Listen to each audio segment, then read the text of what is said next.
Welcome to Pratap Classes. दोस्तों, Pratap Classes के YouTube channel पर आपका स्वागत है। आज है 17 मई 2025 और 17 मई 2025 के जितने भी इंडिया और वर्ल्ड के जो करंट अफेयर्स के क्वेश्चन बनते हैं, आज उनका अपने डिस्कशन करेंगे।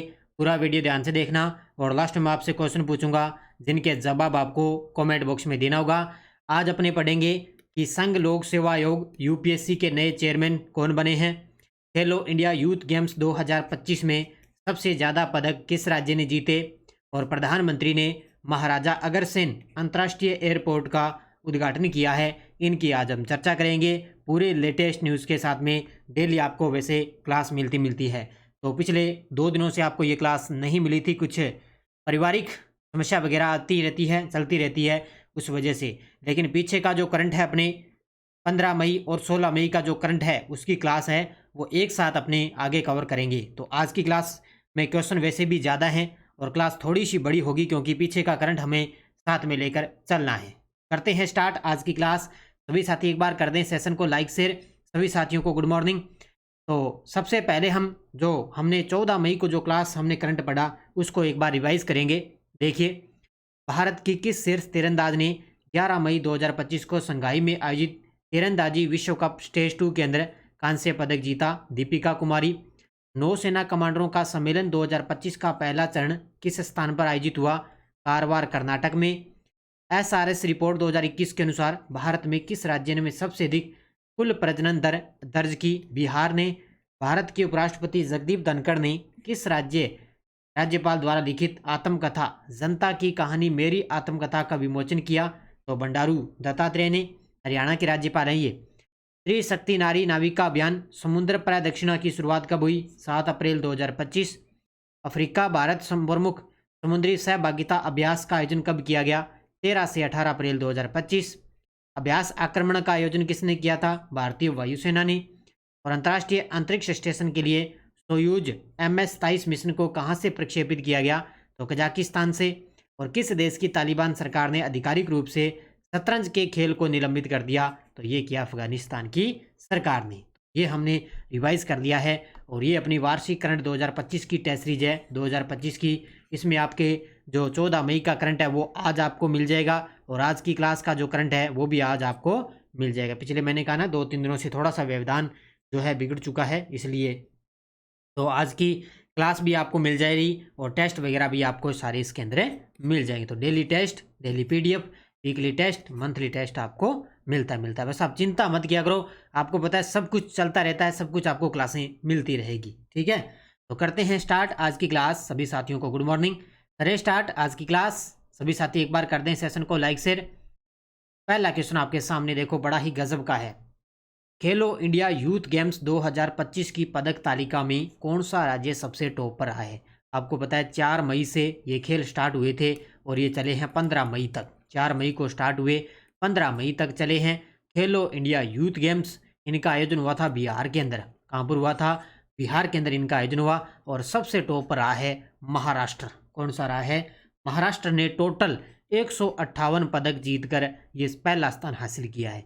दूसरा स्थान है हरियाणा का, तीसरा स्थान है राजस्थान का और बिहार जो मेजबान राज्य है उसका स्थान रहा है 15वां। कौन सा स्थान रहा है? 15वें स्थान पर। अब देखो पूरी डिटेल। देखो, प्रधानमंत्री नरेंद्र मोदी ने 4 मई 2025 को बिहार में आयोजित 7वें खेलो इंडिया यूथ गेम्स 2025 का वर्चुअली रूप से उद्घाटन किया था। कौन से गेम्स है ये? 7वें खेलो इंडिया यूथ गेम्स। बिहार के 5 शहरों ने इसकी मेजबानी की थी। पूछ सकता है एग्जामिनर आपसे। पटना, राजगीर, गया, भागलपुर और बेगूसराय, ये बिहार के 5 शहर हैं जहां ने इसकी मेजबानी की। अब देखो, महाराष्ट्र पदक तालिका में 58 स्वर्ण, 47 रजत और 53 कांस्य पदक के साथ टॉप पे रहा और टोटल 158 पदक जीते। और महाराष्ट्र लगातार तीसरी बार विजेता बनाए। इससे पहले 2023 में बना था, फिर 2024 में और अब 2025 के अंदर ये विजेता बना है। तो ये आंकड़े, ये सारी चीज़ें मैं आपको बता रहा हूँ, नोट करते जाना बस। उसके बाद में महाराष्ट्र टॉप पे आ गया। उसके बाद में हरियाणा 117 पदक के साथ दूसरे स्थान पर है। 39 स्वर्ण, 27 रजत, 51 कांस्य पदक के साथ हरियाणा दूसरे स्थान पर। राजस्थान 60 पदक के साथ तीसरे स्थान पर है। 24 स्वर्ण, 12 रजत और 24 कांस्य पदक के साथ टॉप स्थान पे, यानी कि राजस्थान तीसरे स्थान पर रहा। और मेजबान राज्य बिहार 15वें स्थान पर रहा है। इसका शुभंकर आपको मैंने बताया था, शुभंकर था इस खेल का गज सिंह। क्या था? गज सिंह इस खेल का शुभंकर था। ये चीज़ें आपको नोट करनी है अच्छे तरीके से। ये सारी चीज़ें मैंने बताई अच्छे तरीके से। ये 5 शहरों के नाम आप याद रखना, पटना, राजगीर, गया, भागलपुर और बेगूसराय। तो इन 5 शहरों ने इसकी मेजबानी करी है। नेक्स्ट क्वेश्चन, हाल ही में केरल कैडर के सेवानिवृत्त 1985 बैच के आईएएस अधिकारी और पूर्व रक्षा सचिव अजय कुमार को किस पद पर नियुक्त किया है? आपको सभी को पता है, आपने न्यूज़ भी देख ली होगी, पढ़ ली होगी जानकारी। इससे पहले प्रीति सूदन है वो यूपीएससी की चेयरमैन थी और अब यूपीएससी के नए चेयरमैन बन चुके हैं अजय कुमार। संघ लोक सेवा आयोग, किसके? संघ लोक सेवा आयोग यानी कि यूपीएससी के नए चेयरमैन बन गए अजय कुमार, जो कहाँ से है? केरल कैडर के सेवानिवृत्त अधिकारी हैं। अब देखो इसकी पूरी डिटेल। नियुक्ति, अजय कुमार को संघ लोक सेवा आयोग यूपीएससी का नया अध्यक्ष नियुक्त किया गया। तारीख याद रखना 14 मई 2025। अजय कुमार पूर्व में रक्षा सचिव के रूप में पद पर कार्यरत रहे थे। इससे पहले ये रक्षा सचिव थे अजय कुमार, और राष्ट्रपति के द्वारा इनको नियुक्त किया गया। और पूर्व अध्यक्ष का कार्यकाल, यह नियुक्ति प्रीति सूदन के कार्यकाल समाप्त होने के बाद की गई, जो 29 अप्रैल 2025 को समाप्त हो चुकी है। तो प्रीति सूदन है, उनका कार्यकाल समाप्त हो गया 29 अप्रैल 2025 और अब संघ लोक सेवा यानी कि यूपीएससी के नए अध्यक्ष अजय कुमार बन चुके। भुवन रिब्बू को मेडल ऑफ ऑनर से सम्मानित किया गया। यह सम्मान उन्हें किस देश में आयोजित वर्ल्ड लॉ कांग्रेस 2025 के दौरान किया गया था? ये गजब का प्रश्न है, इसके बारे में थोड़ी सी डिटेल आप पढ़ोगे। यानी कि ये भुवन जो रिब्बू है, ये एक व्यक्ति का नाम है भुवन रिब्बू। ये एक ऐसे वकील बन गए हैं जिनको ये अवार्ड मिला, एक वकील है ये देखो आपके सामने तस्वीर में, जिनको ये सम्मान मिला है मेडल ऑफ ऑनर से। ठीक है, ये पहले ऐसे भारत के वकील हैं जिनको मेडल ऑफ ऑनर से सम्मानित किया गया, और उन्हें यह सम्मान किस देश में आयोजित वर्ल्ड लॉ कांग्रेस 2025 के दौरान मिला? तो इसका आयोजन हुआ था डोमिनिका गणराज्य के अंदर। नंबर बी, कहाँ पर हुआ था इसका आयोजन? डोमिनिकन गणराज्य के अंदर इसका आयोजन हुआ, जहां पर भुवन रिब्बू को मेडल ऑफ ऑनर से सम्मानित किया गया। तो सम्मान भुवन रिब्बू को मेडल ऑफ ऑनर से सम्मानित किया गया। सम्मान देने वाला संगठन, यह सम्मान विश्व विधि संघ द्वारा दिया जाता है। ये पॉइंट नोट कर लेना, किसके द्वारा? विश्व विधि संघ द्वारा यह सम्मान दिया जाता है। वर्ल्ड लॉ कांग्रेस 2025 के दौरान डोमिनिकन गणराज्य के अंदर इनको ये पुरस्कार दिया गया है, और भुवन रिब्बू पहले भारतीय वकील हैं जिनको ये सम्मान मिला है। गजब का प्रश्न है, पहले भारतीय वकील हैं जिनको ये सम्मान मिला। क्षेत्र, भुवन रिब्बू बाल अधिकार कार्यकर्ता और प्रसिद्ध वकील है, यानी कि बाल अधिकार क्षेत्र के रूप में कार्य करते हैं और एक प्रकार के ये प्रसिद्ध वकील भी हैं। ये सारी चीजें नोट करते। प्रधानमंत्री मोदी ने महाराजा अग्रसेन अंतर्राष्ट्रीय एयरपोर्ट का उद्घाटन किस स्थान पर किया है? सीधा सीधा एग्जाम के अंदर टपकेगा कि प्रधानमंत्री मोदी ने महाराजा अग्रसेन अंतर्राष्ट्रीय एयरपोर्ट का उद्घाटन किस स्थान पर किया? तो हिसार, हरियाणा के अंदर। ऑप्शन नंबर बी, यह देखो आपके सामने, महाराजा अग्रसेन अंतर्राष्ट्रीय हवाई अड्डा, इसका उद्घाटन हिसार, हरियाणा के अंदर। सीधा इतना याद रखना है, 410 करोड़ रुपए से अधिक लागत वाले हिसार हवाई अड्डे के नए टर्मिनल भवन की आधारशिला रखी है। बस इतना ही प्रश्न याद रखना है। भारतीय वायुसेना की सूर्य किरण एरोबेटिक टीम ने कहां पर एयर शो का आयोजन किया है? अब क्वेश्चन को पूरा अच्छे तरीके से पढ़ो। भारतीय वायुसेना के द्वारा सूर्य किरण एरोबेटिक टीम है, उन्होंने कहां एयर शो का आयोजन किया? तो 2 शहरों के अंदर इन्होंने आयोजन किया, एक तो रांची के अंदर और एक पटना के अंदर। ये देखो आपके सामने, इस प्रकार इन्होंने सूर्य किरण एरोबेटिक टीम है, उन्होंने एयर शो का आयोजन किया है रांची और पटना के अंदर। देखो डिटेल, टीम का नाम भारतीय वायुसेना की टीम है जिसका नाम है सूर्य किरण एरोबेटिक टीम है। एयर शो का आयोजन और स्थान रांची झारखंड, नामकुम स्थित खोजा टोली आर्मी ग्राउंड के अंदर 19 से 20 अप्रैल 2025 को इन्होंने आयोजन किया। उसके बाद पटना बिहार के अंदर जन नायक गंगा पथ पर 22 से 23 अप्रैल 2025 को इन्होंने आयोजन किया। प्रदर्शन, टीम ने अपने हेर्थ अंगेज हवाई करतबों का प्रदर्शन किया, जो हरताई हवाई जो करतब हैं उन्होंने प्रदर्शन किया है। बस स्थान याद रखना, रांची और बिहार के अंदर, पटना बिहार में सूर्य किरण एरोबेटिक टीम ने एयर शो का आयोजन किया। बस स्थान का नाम आपको याद करना है। भूटान पर्यटन में क्रिप्टो भुगतान को एकीकृत करने वाला पहला देश बन गया है। यह किस पहल के तहत किया गया है? अब पहले प्रश्न तो आपको ये याद रखना है कि पर्यटन में क्रिप्टो भुगतान को एकीकृत करने वाला पहला देश कौन सा बन गया? वो बन चुका है भूटान। तो ये किस पहल के तहत बना? तो ये पर्यटन डिजिटल भुगतान पहल के तहत है। ये क्रिप्टो भुगतान को अपनाने वाला पहला देश बन गया भूटान। किसके तहत है? पर्यटन डिजिटल भुगतान है पहल के तहत। देखो डिटेल, क्रिप्टो भुगतान प्रणाली का आरंभ। पहली बात तो ये, भूटान ने मई 2025 में फिनटेक्स पे और डीके बैंक के साथ साझेदारी करके क्रिप्टो करेंसी आधारित भुगतान प्रणाली की शुरुआत की है। ठीक है, तो ये दो बैंकों के साथ मिलकर, डीके बैंक, ये दो बैंक है, तो इन दोनों के साथ मिलकर क्रिप्टो करेंसी आधारित भुगतान प्रणाली की शुरुआत की है भूटान ने। कब है? मई 2025 के अंदर। पहला संप्रभु देश भी बन गया भूटान, पहला संप्रभु देश बन गया जिसने आधिकारिक रूप से अपनी राष्ट्रीय पर्यटन नीति में क्रिप्टो भुगतान को शामिल है। यानी कि पहला ऐसा देश बन गया जिसने राष्ट्रीय पर्यटन नीति के अंदर क्रिप्टो भुगतान को शामिल किया, तो ये भूटान देश है बन चुका है। सारी चीजें एक एक पॉइंट नोट करते जाना, बड़ी अच्छी गजब की चीजें हैं ये।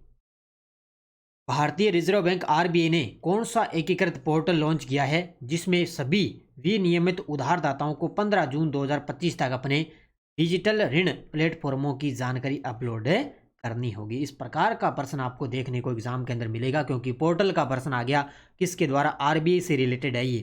तो आरबीआई ने कौन सा पोर्टल लॉन्च किया है? उसका नाम है CIMS। Option number B. क्या नाम है इसका? CIMS एक पोर्टल है।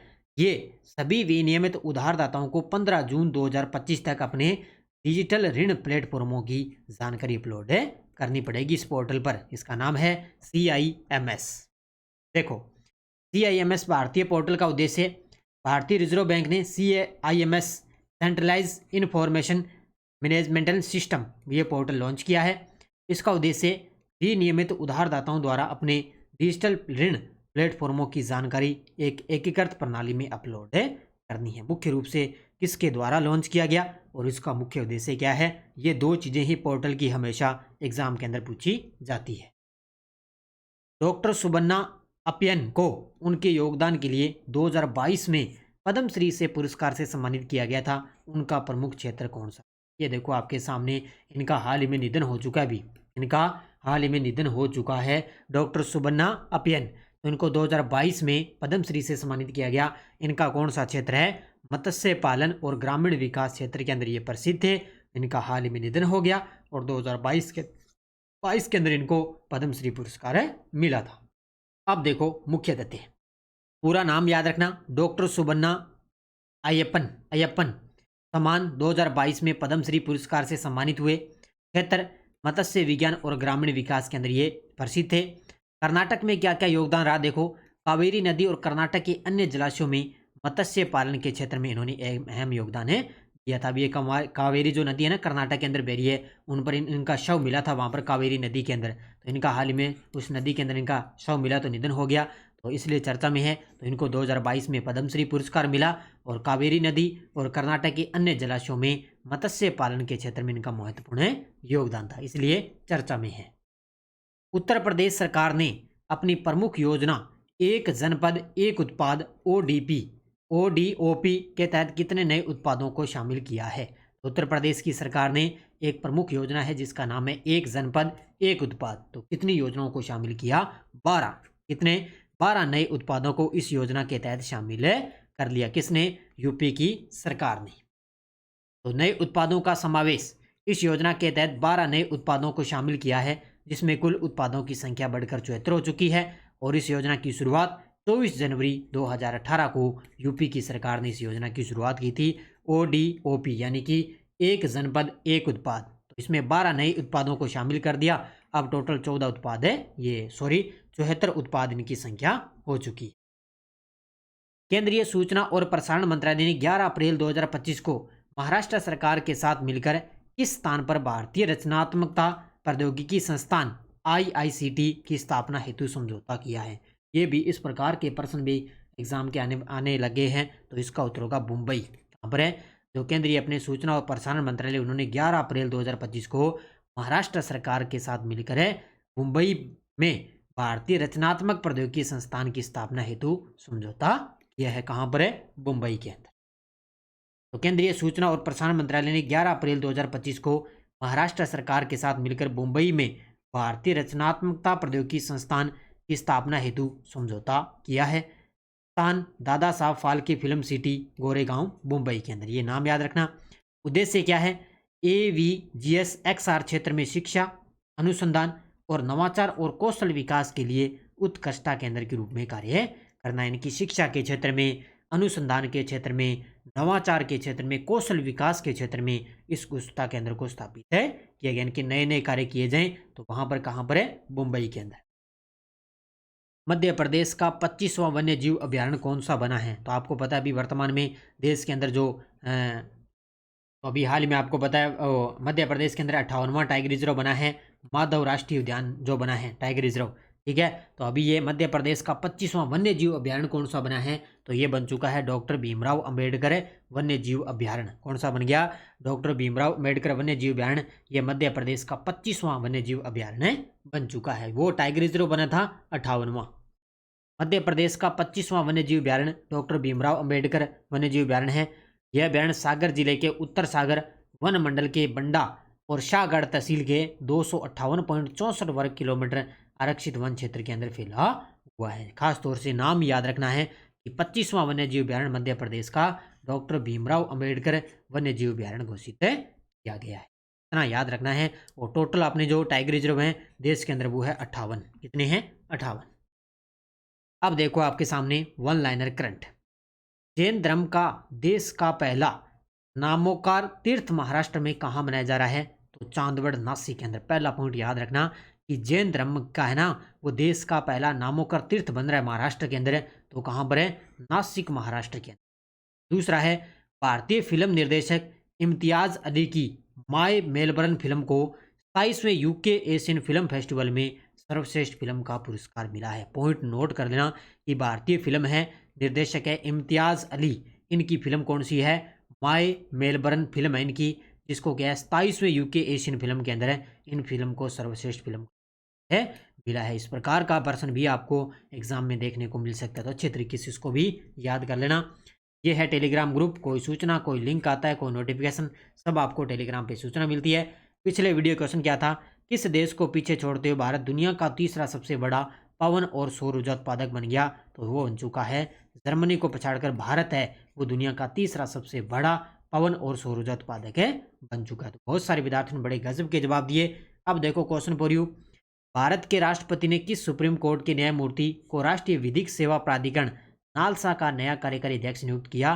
संजीव खन्ना, न्यायमूर्ति सूर्यकांत, BR गवई और SS बोबड़े। इसका जवाब आपको कमेंट बॉक्स में देना है।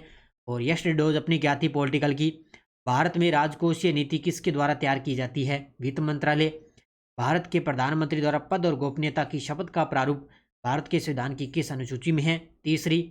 भारत के निम्नलिखित प्रधानमंत्रियों में से किसने पाकिस्तान का दौरा नहीं किया? तो ये नहीं किया इंदिरा गांधी ने। तो ये थी यस्टरडे डोज। अब देखो अपनी नेक्स्ट डोज क्या है।